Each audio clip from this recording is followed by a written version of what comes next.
Senator has a right to go in a federal building. It's their job to ask questions of, I don't care who it is. If it's his cabinet secretary, he has the right to be there. He left here yesterday. I talked to him about it. That he was going back to L.A. because of what this administration has done and made a situation that was manageable much worse. And to force him out of what I thought was a press conference, that's my understanding, it's just, again, inflaming the situation. And he had every right to be there to ask. If the press is asking the secretary questions, a U.S. senator should be able to go in a federal building and ask a question. And Alex Padilla had every right to go into that room and demand answers. That is what a senator does. And for him to get that kind of abusive treatment, every senator who works in this Capitol should be offended by this and outraged by this. And I know I speak for millions and millions of Californians. We are grateful to have Senator Padilla's leadership. He is well respected here on both sides of the aisle.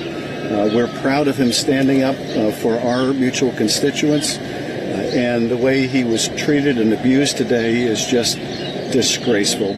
Here. We have no queens here. We have no emperors. We have no dictators. We have no despots. And we have no serfs and no slaves and no subjects. And none of us is a subject to Donald Trump. None of us is a subject to Mike Johnson. We are all citizens. Those of us who aspire and attain to public office are nothing but the servants of the people. And the minute that somebody in public office thinks that they're a king, they're a queen, they're an emperor, they're a dictator, that is time for the people to evict, eject, reject, impeach, try, convict, and start all over again.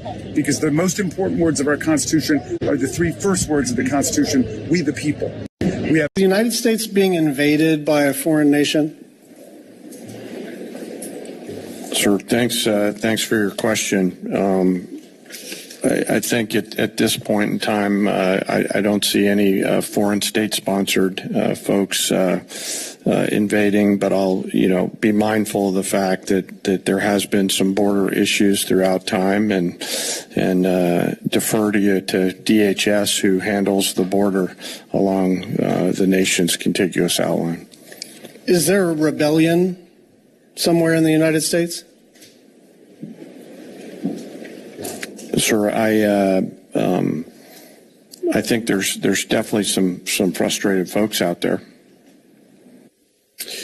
I mean, if frustrated folks were a rebellion, What made you change your mind about targeting in California farmers and people in the hotel and leisure business? Well, we're not targeting. In fact, if you look today, I put out a statement today about farmers.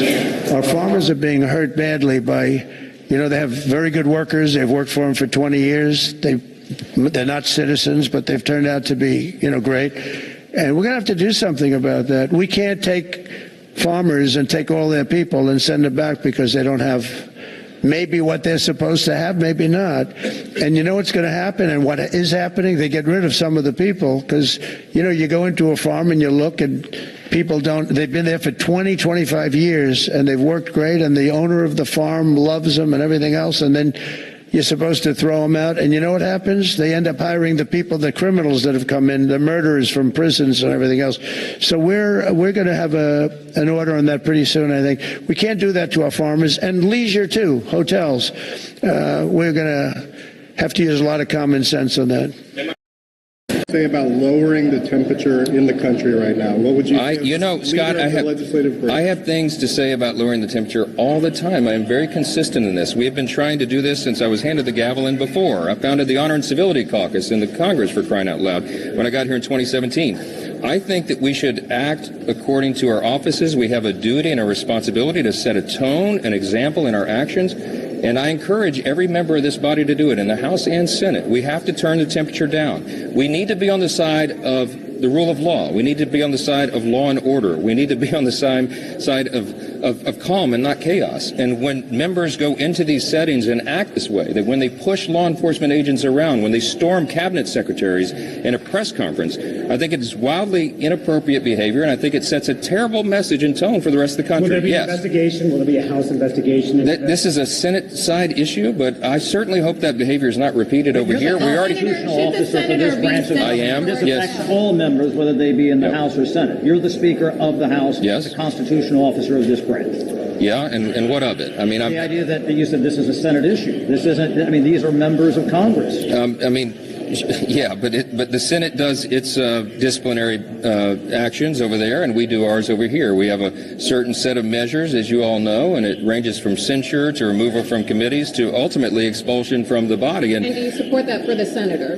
It's not my decision to make. I'm not in that chamber, but I do think that it merits immediate attention by their colleagues over there, and that they need. I think that behavior at a minimum is it rises to the level of a censure. I think there needs to be a message sent by the body as a whole that that is not what we are going to do. That's not how we're going to act. We're not going to have branches fighting physically and having senators charging cabinet secretaries. We got to do better, and I hope that we will.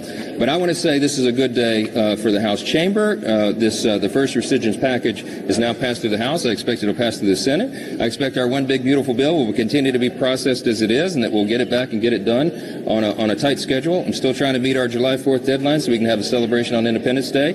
And having good legislation passed will put everybody in a better mood. Johnson, the Speaker of the House, saying.